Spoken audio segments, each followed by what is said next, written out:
All right, Mr. Trutna, we're back. Mr. T. Trutna. This is Math 2. We're on Unit 3. We're on Worksheet 2. And what we're doing is, for these first 15 problems, is, as the instructions say, we're going to determine if the two triangles are congruent. If yes, we're going to state the postulate that makes the triangles congruent. If no, we're going to write not enough information. So when the instructions say if yes, state the postulate, remember the postulates that we're using, there's 5 of them. There's side, side, side, side, angle, side, angle, side, angle, angle, angle, side, or hypotenuse leg, which is HL. Okay, so we already did number 1. Number 1, we determined the triangles were congruent by side, angle, side. We did that in class. Number 2, we determined there was not enough information to determine if the triangles are congruent. So we get to number 3 right here, and let's go ahead and let's walk this through. So if you notice right away, we've got these double tick marks on both of those sides. So in number 3, we know that we have a pair of sides that are congruent.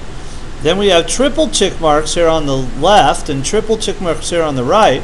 So that tells us there's another set of sides congruent. Okay, so based on all the given information in number 3, we have a side and a side. Well, that's not enough information. However, like we talked about in class, and if you notice, this side right here, which is diagonal, is equal to itself in both of the triangles. So we're going to put a tick mark there, and that gives us a third S. So number 3, these two triangles would be congruent because of the side, side, side postulate. Okay, number 4. All right, so what do we know about number 4? Well, the first thing we notice is that you've got these boxes here, these 90-degree right triangles. So what do we have? Well, we know that we have right triangles. Okay, then we have this tick mark here and here. Remember, those tick marks tell me that that side is equal to that side, so we have a side. So based on the given information in the picture, all we have is we have a side and we have right triangles. Okay, well, what else do we know has to be congruent? And once again, this diagonal side right here, it is equal to itself in the top triangle and in the bottom triangle.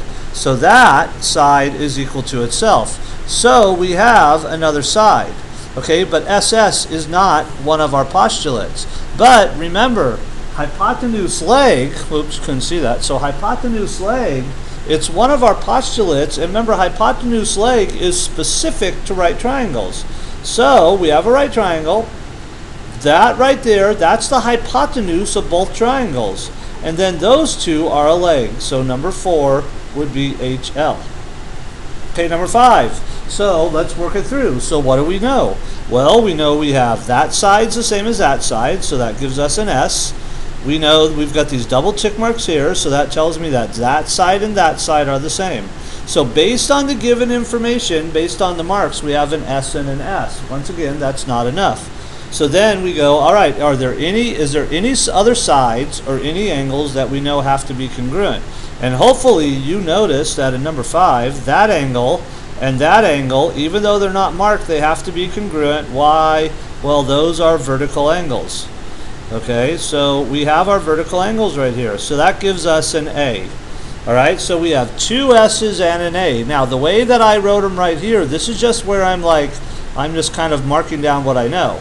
2 S's and an A, the only possibility could be side, angle, side. Okay, well, remember, so is it side, angle, side? That's the question. I'll put a question mark right here. Okay, remember, it's only side, angle, side if the angle is in between the two sides. So is that angle in between the two sides? The answer is no.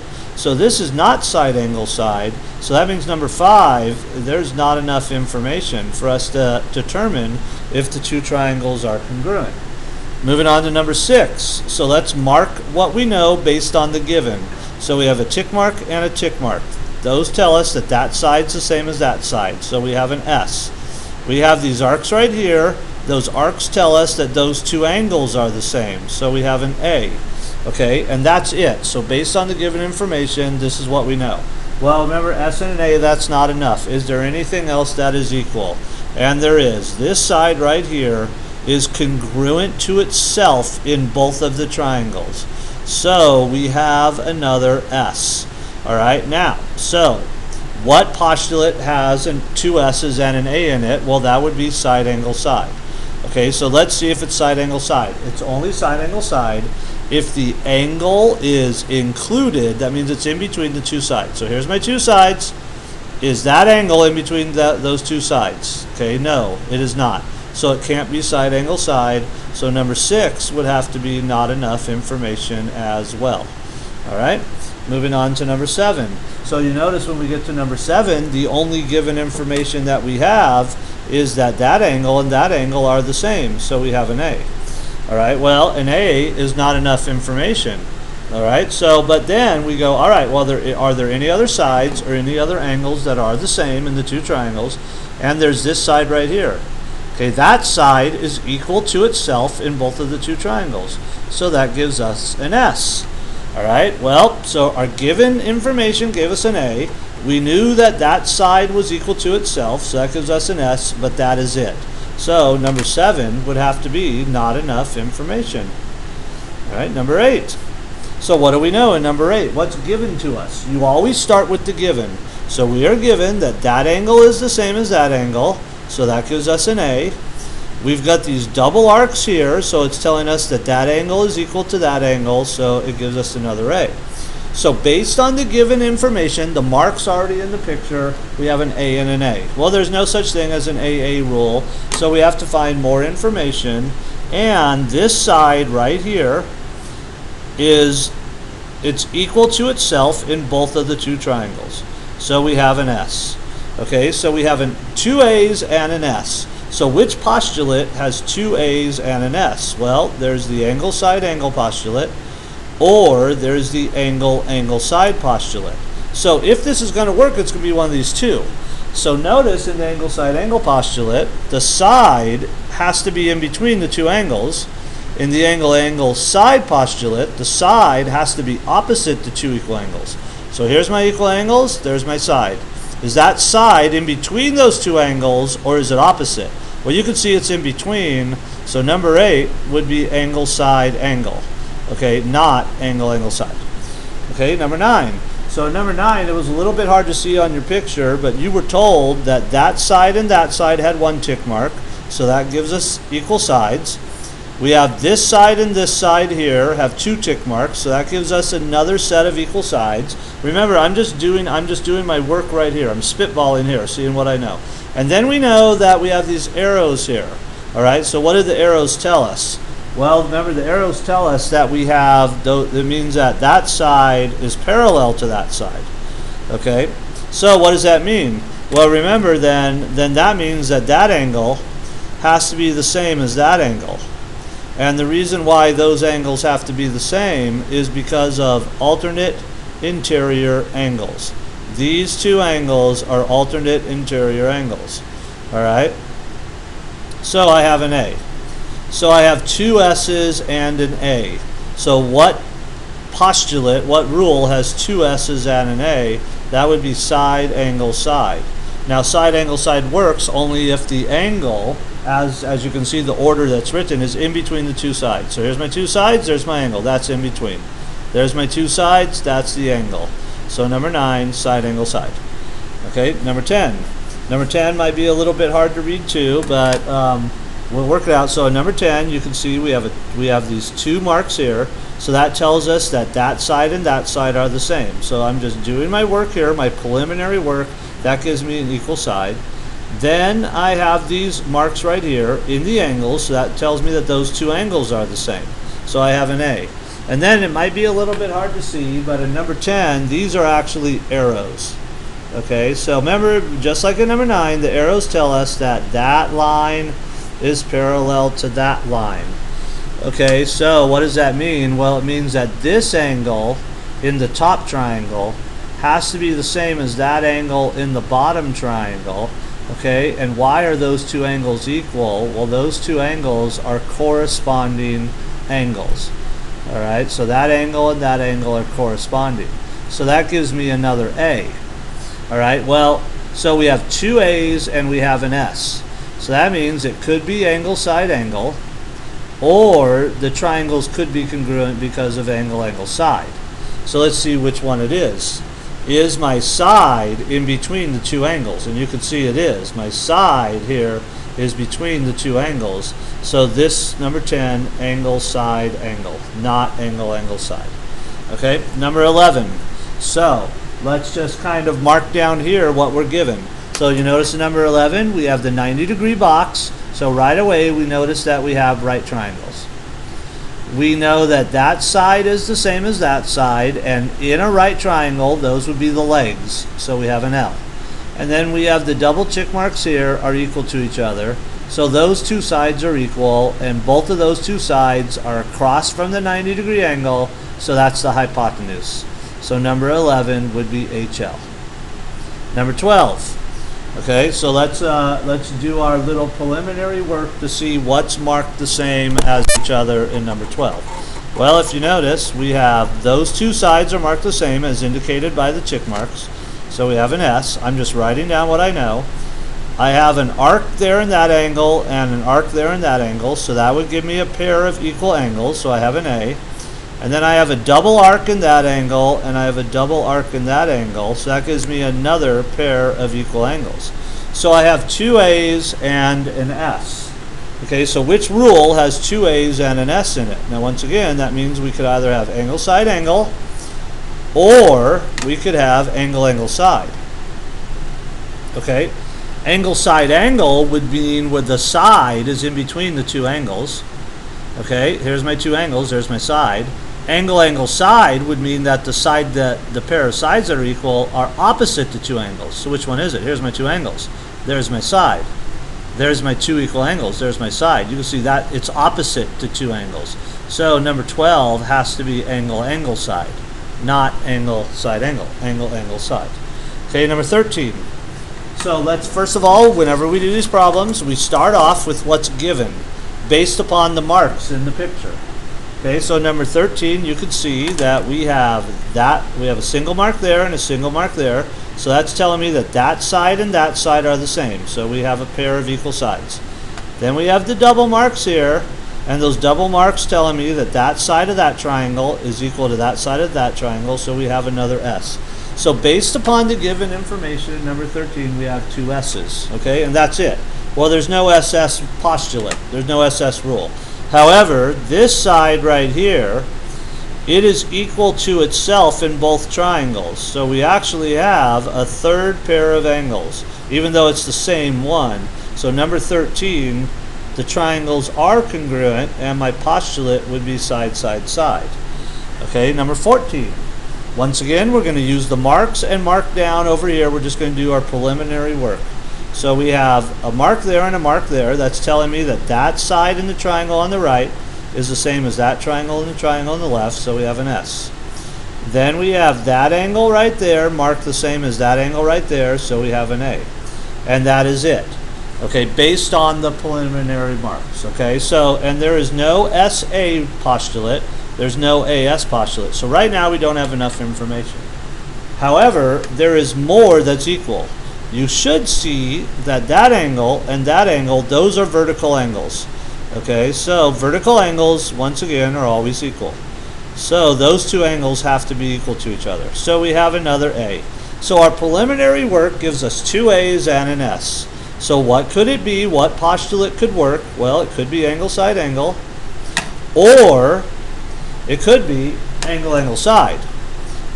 Okay, so we have to determine if either one of them work. Okay, well, the key is you look at where the side is. Is the side opposite the two angles? If it is, it's angle, angle, side. Or is the side in between the two angles? Holy cow, lights went out. Oh, there we go. If the side's in between the two angles, then it would be angle, side, angle. So we look here in my diagram. There's my side. Is it in between those two angles? No, you can see it's opposite those two angles. So number 14 is angle, angle, side. Last one on the front page, number 15. Let's do the preliminary work. Easier said than done. Those two angles are marked as equal, so number 15 we have an A. And based on the preliminary work, that's all we have. Okay, there's no A postulate. However, let's do a little bit more work.